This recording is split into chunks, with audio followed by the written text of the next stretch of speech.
ท่านผู้ชมฮะอยากจะให้ท่านผู้ชมได้ดูคลิปหนึ่ง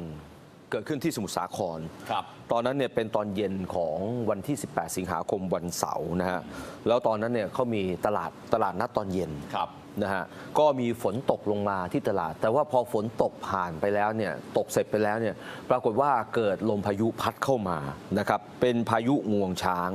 ก็ทำให้บ้านเรือนแล้วก็ตลาดนัดยามเย็นในซอยสุสานน้ำเก๊กนะฮะที่มหาชัยดูสิฮะดูสภาพลมพัดเอาร้านเมื่อสักครู่นี้พัดเอาร้านค้าเนี่ยโอ้โหปลิวว่อนกระจัดกระจายไปหมดเลยฮะทั้งหลังคาทั้งโต๊ะเก้าอี้แรงมากนะดูเลยฮะหลังจากฝนตกไปแล้วนะครับครับ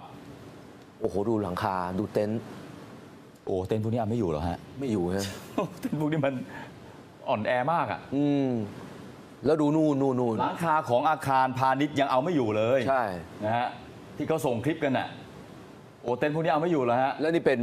ป็นเครื่องเล่นที่เป็นเบาะลมอ่ะเห็นไหมฮะขนาดยึดโยงอยู่กับเสาไฟฟ้าไว้นะฮะปรากฏว่าถูกลมพัดขึ้นไปเป็นพายุงวงช้างปลิวลอยขึ้นไปเลยนะฮะและที่สำคัญฮะตอนนั้นเนี่ยมีคุณอัมพรเทียนสิริอายุ 65คนที่ดูแลบ้านลมก็ขึ้นไปทำความสะอาดเช็ดถูเพราะเดี๋ยวเด็กตอนเย็นๆเด็กๆเขาจะมาเล่นกันปรากฏว่าถูกพัดไปพร้อมกับเบาะลมนี่เห็นไหมคุณดูแล้วอาคารพาณิชย์ดูเลยกระจายเลย